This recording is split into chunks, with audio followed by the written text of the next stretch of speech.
사울이 왕이 되지 얼마 되지 않은 그런 시점인 것으로 보입니다. 하나님께서 사무엘을 통해서 하나님의 명령을 사울 왕에게 전달을 합니다. 이 일은 하나님의 명령이기 때문에 반드시 해야 할 성격을 가지고 있습니다. 1절 말씀 뒷부분에 보면은 이제 왕은 여호와의 말씀을 들으소서. 2절에 보면은 만군의 여호와께서 이같이 말씀하시기를, 이게 하나님의 말씀이라는 것을 여기서 두 번이나 강조를 합니다. 그만큼 명령이 엄중하다는 내용입니다. 하나님의 명령은 2절부터 4절까지 아말렉을 진멸하라. 남자든 여자든 어린아이든지 심지어는 젖먹는 아이까지, 짐승까지 생명 있는 것은 하나도 남기지 말라. 사랑의 하나님에게는 전혀 어울리지 않는 매우 잔인한 명령입니다.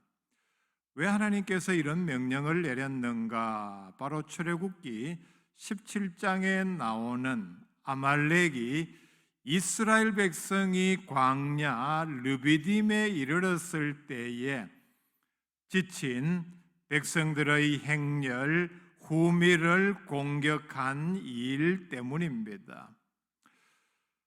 그 당시 출애굽에서 얼마 되지 않았고 본격적인 여정에 들어섰을 때에 아마 거기에는 도약자들도 있었고 어린아이들도 있었기 때문에 많은 백성들이 행진을 해가다 보면은 이렇게 힘들고 지친 사람들 그리고 병자들은 뒤로 처질 수밖에 없었는데, 제일 약한 곳을 매우 비열하고 악랄하게 아말렉이 공격한 사실을 여기서 말씀을 하고 있습니다.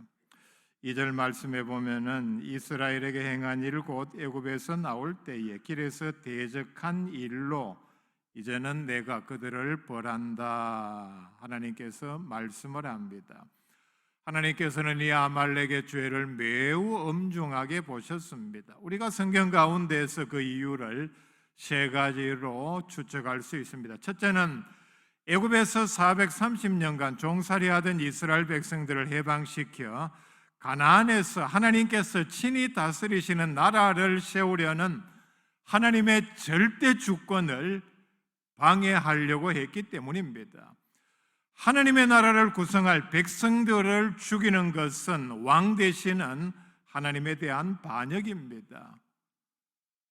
하나님께서 다스리시는 나라를 세우려고 이스라엘 백성들을 해방시켜서 그 과정에서 애굽에서 엄청난 대가를 치루었는데, 나라를 세우기도 전에 아말렉이 들어서 그 백성들을 죽이는 일은 바로 하나님에 대한 반역입니다.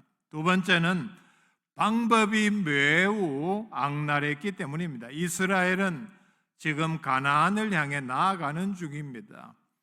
아말렉을 공격하지도 아니했고 그들은 군대 조직도 아니었고 민간인들이었습니다. 그들의 것을 빼앗은 적도 없습니다. 죽이지도 않았습니다. 이스라엘은 당시에 전혀 전쟁을 할 수 없는 상황이었습니다. 그런데 바로 이들을 뒤에 지치고 처진 백성들을 뒤에서 공격을 했습니다. 이 사실을 신명기 25장 17절 18절에 이렇게 말씀을 합니다. 하나님의 말씀입니다. 너희는 애굽에서 나오는 길에 아말렉이 네게 행한 일을 기억하라. 곧 그들이 너를 길에서 만나 네가 피곤할 때에 네 뒤에 떨어진 약한 자들을 쳤고 하나님을 두려워하지 아니하였느니라. 얼마나 비열하고 악랄한 방법입니까? 뒤에 떨어진 약한 자들을 쳤다, 이렇게 말씀을 합니다. 출애굽기 17장 14절 말씀에 보면은 바로 그때 하나님께서는 이 사실에 대해서 내가 아말렉을 없이하여 천하에서 기억도 못하게 하리라. 뒤에 나오는 16절에 내가 아말렉과 더불어 대대로 싸우리라. 이들의 잘못이 이렇게 크다는 사실입니다. 세 번째는 이 뒤에도 이스라엘이 가나안에 들어가기 직전에 아말렉이 쳐들어와서 아마 첫 번째 공격이 있고 난 다음에 39년쯤 지난 다음입니다. 가나안에 들어가기 직전에 아말렉이 쳐들어와서 이스라엘 백성들을 죽였습니다. 그리고 가나안에 정착한 다음에도 사사시대에 성경에 보면은 7번이나 아말렉이 쳐들어와서 이스라엘 백성들을 죽이고 약탈을 해갔다 말씀을 합니다. 광야에서 이스라엘 백성들을 공격한 것은 지금 사무엘을 통해서 아말렉을 진멸하라는 명령을 주시는 이 시점에서 보면은 418년 전입니다. 놀랍지 않습니까? 하나님께서는 지금 400년 훨씬 전의 일을 거론하면서 418년 전이니까 그때 공격했던 왕이나 군대 사람들은 죽어도 한참 전에 다 죽었죠. 몇 대 손이 지금 남아있는 아무런 관련 없는 사람들, 심지어는 젖 먹는 아이까지 지금 진멸하라. 그만큼 그들의 죄가 크다는 것을 여기서 지적을 합니다.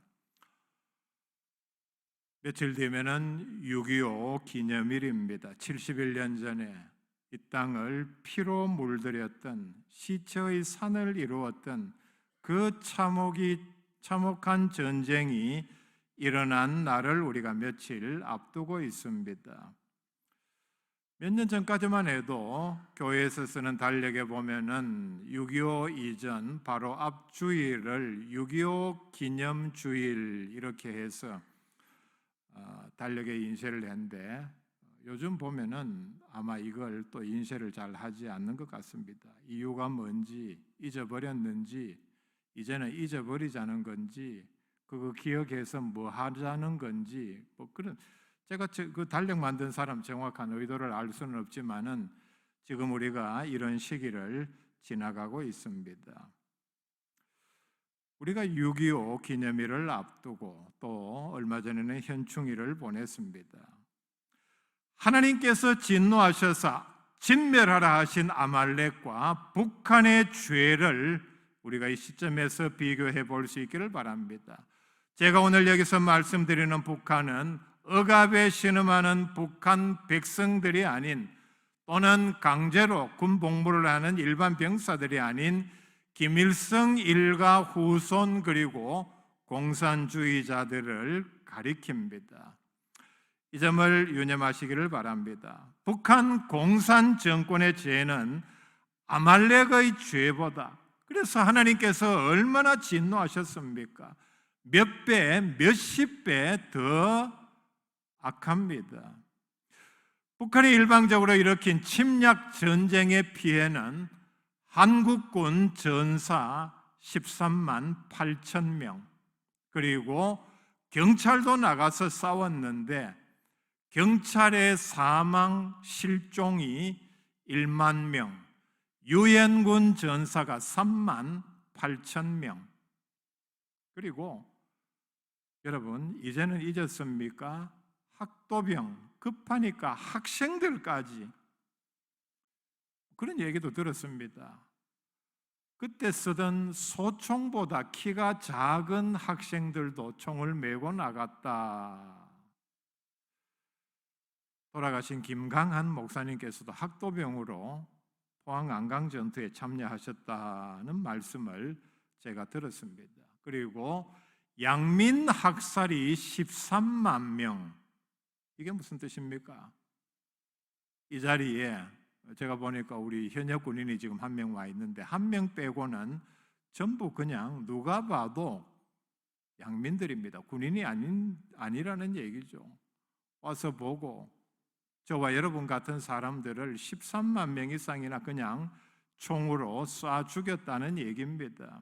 그리고 수많은 인사들을 북으로 납치해서 끌고 갔습니다.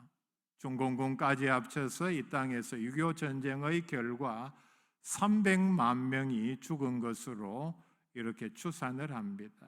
정말 이 나라에 시체가 산을 이루고 그들이 흘린 피가 강을 이루었습니다.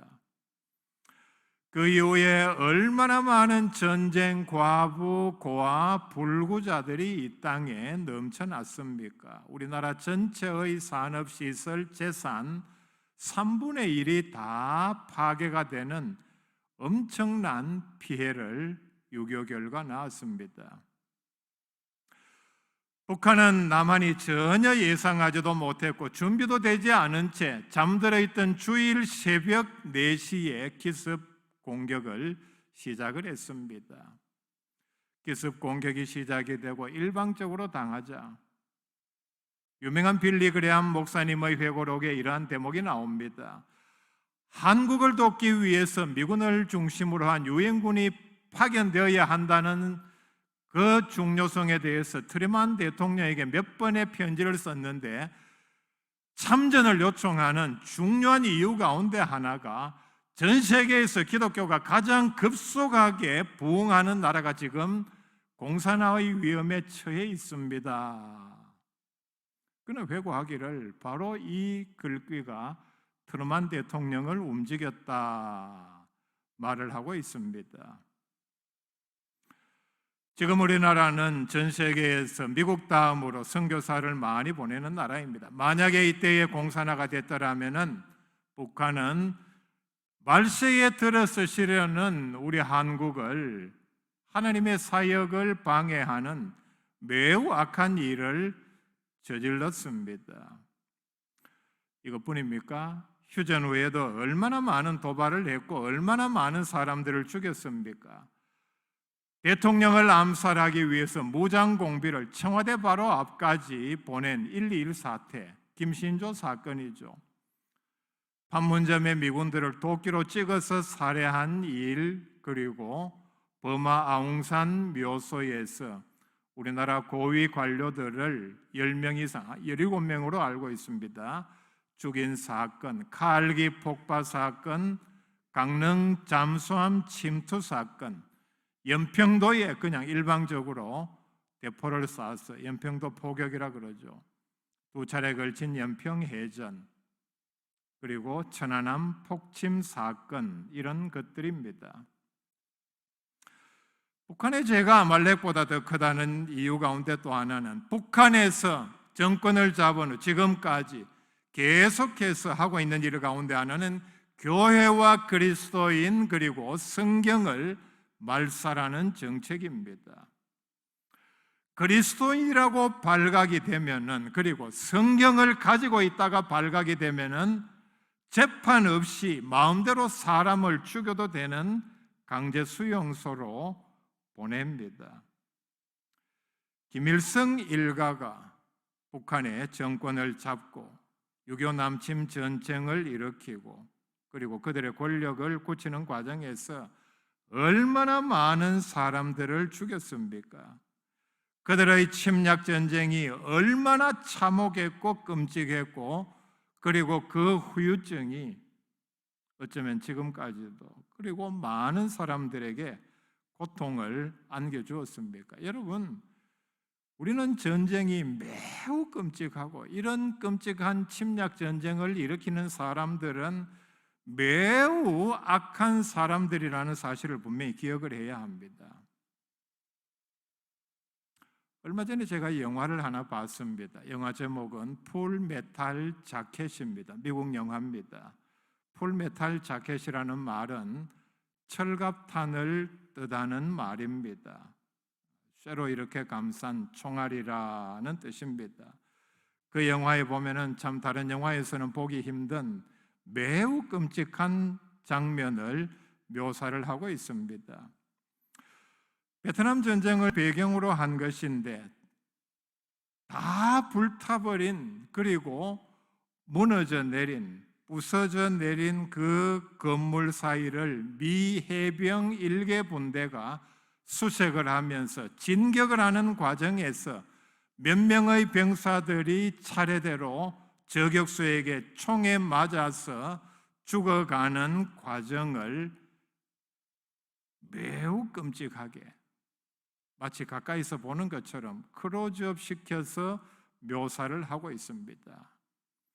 그 빗발치는 총탄, 총소리, 건물이 부서지는 광경, 이런 걸 마치 가까이서 보는 것처럼 실전처럼 이렇게 묘사를 합니다. 저격수의 총알에 진격을 하던 소대원들이, 분대원들이 총에 맞아서 가까이서 이렇게 찍은 것 같은데 피가 튀는 장면, 심지어는 총알이 몸을 뚫고 나가는 장면까지, 그리고 한 발에 맞아서 즉사하지 아니하고 쓰러져서 비명 가운데서 몸을 비틀면서, 심지어는 전우를 살리기 위해서 인공호흡을 하면서 살리기 위해서 애를 쓰는 그런 가운데서 죽어가는 고통을 매우 생생하게 묘사를 했습니다. 결국은 살아남은 분대원이 저격수가 있는 곳으로 추정되는 건물 안에 들어가서 저격수를 발견하고 일단 총을 쏴서 제압을 합니다. 그런데 놀라운 사실은 그 저격수가 어린 소녀였습니다.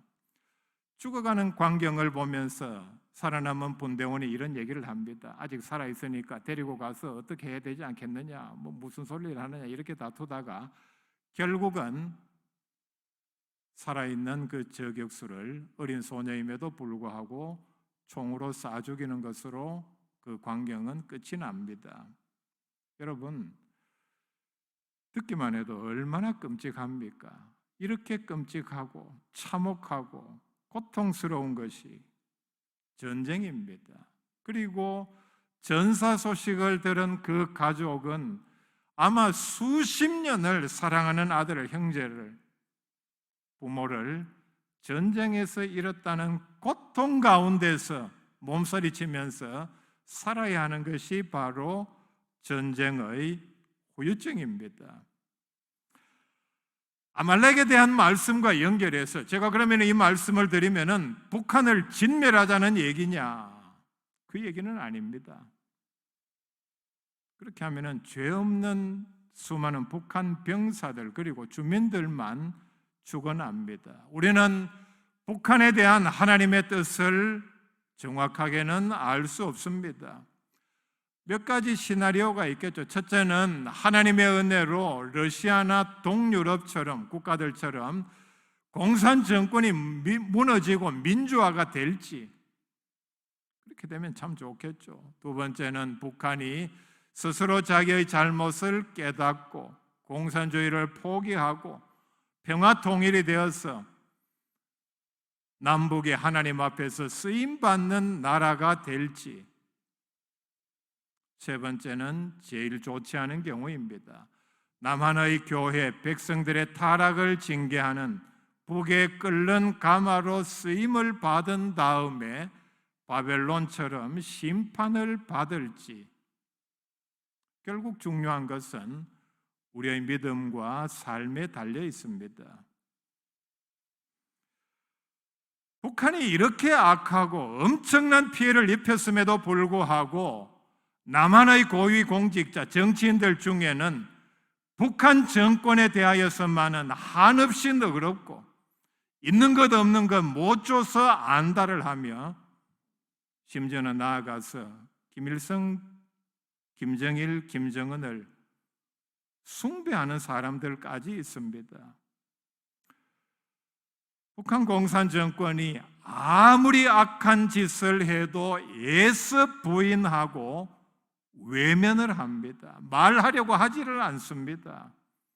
대표적으로 천안함이 북한 소행이 아니라고 합니다. 제가 직접 들은 얘기가 그 사건이 일어나고 얼마 되지 않아서, 며칠 되지 않아서입니다.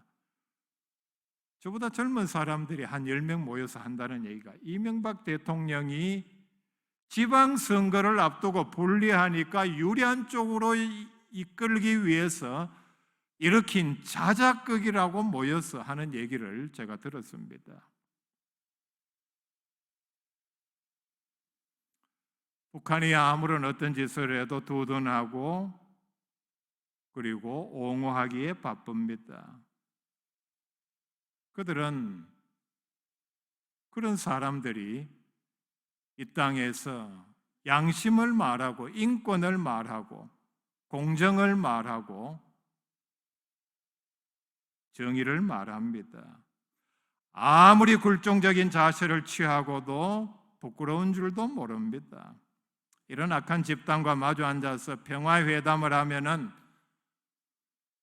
이 땅에 평화가 온다고 생각하는 것만큼 어리석은 생각도 없습니다. 공산주의자들은, 특별히 북한 공산주의자들은 인류 역사상 나타난 가장 악질적인 집단이요, 그리고 적그리스도라는 사실을 우리가 분명히 기억을 해야 합니다.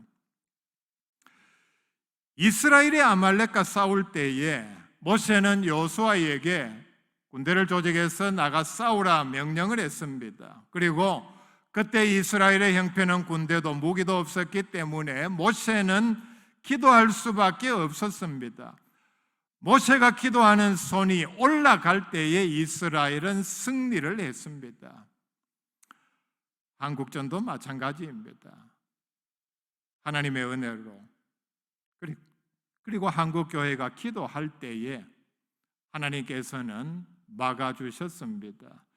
인천 상륙작전 직전에 메가더 장군은 함상에서 밤을 새워서 기도한 다음에 상륙작전을 감행을 했습니다. 유엔군이 참전하게 된 계기도 안보리에 러시아 대사 한 사람만 반대해도 결의를 할 수 없는데 참 그날 러시아 대사의 자동차가 고장이 나서 회의장에 오지 못했다고 하지 않습니까? 하나님의 기적적인 은혜입니다. 우리는 위기에서 우리나라를 구해주신 하나님의 은혜를 잊지 말아야 합니다.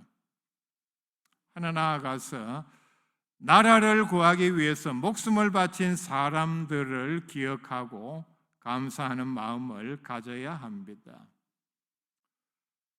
지금까지 이리저리 다니면서 참전 기념비에 새겨진 글들을 읽었습니다. 참 이런 글들을 읽을 때마다 우리나라가 6.25를 겪었기 때문에 전쟁의 참혹함을 돌아보며 나라를 위해 목숨을 바친 사람들의 희생을 잠시나마 돌아보게 합니다. 세계적으로 유명한 참전 기념비가 있습니다. 그리스에 있는 참전 기념비입니다. 주전 480년에 페르시아의 100만 대군이 그리스를 침공하기 위해서 오고 있다는 소식을 들었을 때에 제일 먼저 스파르타의 레오니다스가 300명을 이끌고 페르시아 100만 대군을 맞섰습니다. 먼저 이렇게 300만 나가면은 뒤에 다른 도시 국가들도 빨리 병력을 편성해서 온다는 사실을 믿고 먼저 300이 나간 것입니다. 이 사건은 너무나도 유명하기 때문에 300이라는 많은 영화가 이렇게 제작이 되어 있습니다. 역사적인 배경을 이렇게 가지고 있는 영화입니다. 300으로 페르시아 100만 대군과 맞섰으니까 다 현장에서 전사를 했죠. 그 전쟁이 일어났던 그리스의 테르모필레에 기념비가 남아 있습니다. 거기에 글귀가 이렇게 새겨져 있습니다. 지나가는 길손들이여 스파르타인들에게 전해주오. 조국의 명을 받아 우리 이곳에 누워 있노라고. 죽었지만은 이 글귀로 자기 고국의 백성들에게 우리의 희생을 잊지 말아 달라. 나라를 위해 몸바친 모든 군인들의 바람 아니겠습니까? 우리가 이렇게 나라를 구하기 위해서 목숨을 바쳤는데 이 사실만은 기억해 달라. 홍천에 줄장 루이 공원이라고 있습니다. 제가 이렇게 설악산 갈 때에 몇 번 안내 팻말을 봤습니다. 공원 이름이 참 이상하다. 몇 번 이렇게 지나다니면서 한번 찾아보자 싶어서 인터넷을 뒤져봤습니다. 줄장 루이 공원이 설립된 배경은 이러합니다. 6.25 때에 줄장 루이 소령이 프랑스의 군의관으로 한국전에 참전을 했습니다. 의사였기 때문에 부상병을 치료하며 그리고 민간인들까지 부상자들을 치료하는 중에 한국군 2명이 적의 쥐레를 밟아서 부상당했다는 연락을 받고 그는 지뢰밭을 헤치고 들어가서 구출하고 돌아오는 길에 적이 설치한 지뢰를 밟아서 34살에 지금 동상이 서 있는 저 공원 저 자리에서 전사를 했습니다. 그가 전사한 그 자리에 홍천군에서 그의 뜻을 기리기 위해서 기념 공원을 세웠습니다. 윌리엄 쇼 대위라고 있습니다. 원래는 아버지가 한국 선교사였습니다. 그렇기 때문에 한국에서 출생을 했고 16살까지 한국에서 자랐습니다. 더 많이 공부하기 위해서 미국 가서 공부하던 중에 미국의 해군 사관학교를 졸업하고 한국에 와서 해군을 가르치는 일에 전념을 하다가 더 공부를 해야 되겠다 싶어 다시 미국으로 돌아가서 하버드 대학교의 박사 과정 마치기 6개월 전에 한국 전쟁이 일어났다는 소식을 듣고 자원해서 입대를 했습니다. 그래서 미해병 수색대대에 입대하여 참전을 해서 50년 9월 22일에 유명한 서울 수복작전을 수행하던 중에 서울 은평구 녹번리에서 적탄에 맞아 전사를 했습니다. 그의 나이 29살 때였습니다.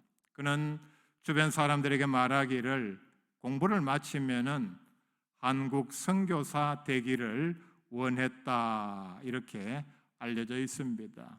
저 자리는 지금 은평구 응암동에 있는 그의 추모공원을 이렇게 마련을 하고 기념비를 세웠습니다. 아래 글귀에는 이렇게 새겨져 있습니다. 쇼 선생의 한국 사랑과 거룩한 희생 정신을 추모하며 바로 저 자리입니다. 서울 시내입니다. 제가 간단하게 유엔군 전사 38,000명 가운데서 두 사람의 사연을 소개를 했습니다. 이렇게 안타깝고 숭고한 희생이 38,000명 가운데 이 두 사람뿐이겠습니까? 모두가 다 이런 사연, 숭고한 희생의 소유자들일 것입니다. 춘천에 에티오피아 한국 참전 기념관 기념비가 있습니다. 아프리카에 있는 그 나라에서 우리나라에 참전을 하고 에티오피아 군인 122명이 전사를 했습니다. 기념비를 세웠는데 이런 글귀가 새겨져 있습니다. 자유수호를 위하여 한국 전쟁 중 이 땅에서 공헌한 영웅적인 에티오피아 제국의 용사들에게 바친다. 우리나라 뉴스에 제일 많이 나오는 참전 기념비는 미국 워싱턴 DC에 있는 한국전 참전 기념비입니다. 제일 앞에 사진을 한번 봅시다. 19명의 전투원들이 이렇게 여기 보면은 자세히 보면은 백인, 흑인, 남미계 이렇게 총을 들고 무전기를 들고 판초 우위를 입고 경계를 하면서 진격하는 이렇게 넓은 공원으로 조성이 되어 있고 몇몇 글씨가 새겨져 있습니다. 전사 59,000명. 그 다음에 유명한 글귀는 Freedom is not free. 자유는 공짜가 아니다. 우리에게 하고 싶은 말이 이거겠죠. 한국의 자유를 위해서 엄청난 사람이 희생을 했는데 미군만 해도 유엔군 38,000이라 그랬죠. 숫자에 조금 착오가 있는데 착오가 아니고 아마 미군 전사 59,000명은 한국의 카투사까지 합친 것으로 보입니다. 미군 전사 59,000명. 그리고 그 뒤에 글귀에 이렇게 새겨져 있습니다. 우리 미국 합중국은 조국의 부름에 따라 알지도 못하는 나라, 만난 적도 없는 사람들의 자유를 지키기 위해서 분연히 나섰던 우리의 아들과 딸들에게 경의를 표합니다. 이런 글귀가 새겨져 있습니다. 우리나라의 현재의 번영은 바로 첫째는 하나님의 은혜요, 한국군, 또 경찰, 유엔군들이 피를 흘린 결과입니다. 나라를 위해 희생한 분들을 우리가 얼마만큼 기억하고 감사를 하고 있습니까? 우리가 아는 그 용인의 세eden 교회는 아마 올해는 못하고 작년도 코로나 때문에 못했는데 매년 6.25 참전 용사 수십 명을 한꺼번에 초청을 해서 나라의 발전상을 보여주고 감사의 뜻을 전하는 행사를 했습니다. 아마 앞으로는 더 이상 하기가 힘들 것 같이 보입니다. 왜냐하면 참전 용사가 이미 다 90을 넘었고 거의 대부분이 미국에서 오시는 분들인데 그 나이에 비행기를 타고 장거리 이렇게 이동을 할 그런 건강을 유지한 사람들이 별로 없을 것입니다. 저도 몇몇 나라에서 많은 참전 용사들을 만났습니다. 아마 이제 제가 개인적으로 어느 나라를 가든 6.25 참전 용사, 해외 참전 용사를 더 이상 만나지를 못할 것 같습니다. 얘기를 조금 나눴는데 한결같이 그들이 한 얘기는 이것입니다. 너무나도 비참했고 한국이 그때 전쟁의 참상은 너무나도 끔찍했고 한국의 겨울이 그렇게도 추웠고 어떤 분은 압록강까지 진격을 한 분의 얘기도 들었습니다. 그리고 또 하나는 자기 자신이 참전해서 공산화를 막은 나라가 오늘날 이렇게 발전한 것에 대해서 엄청난 자부심을 가지고 저에게 이야기하는 것을 들었습니다. 정말 저는 지금도 그분들을 잊지 않고 마음으로 감사하는 마음을 가지고 있습니다. 요즘 뉴스에 나오는 천안함 생존 장병들의 항의 농성이 계속되고 있습니다. 참 충격적인 그들이 든 현수막 피켓을 봤습니다. 사진에도 나왔을 것입니다. 몇 번 봤는데 가장 저에게 충격을 준 내용은 이것입니다. 나라 위에 목숨 바치면 버림받습니다. 이것이 오늘 우리나라의 현실이요. 그들이 느끼는 절박감입니다. 아마 70일 이상 계속해서 농성을 하고 있습니다. 우리는 나라를 위해서 목숨을 바친 사람들을 얼마나 기억을 하고 감사를 하고 있습니까? 우리의 믿음과 기도로 하나님께서 지켜주시는 이 나라가 될 수 있기를 바랍니다.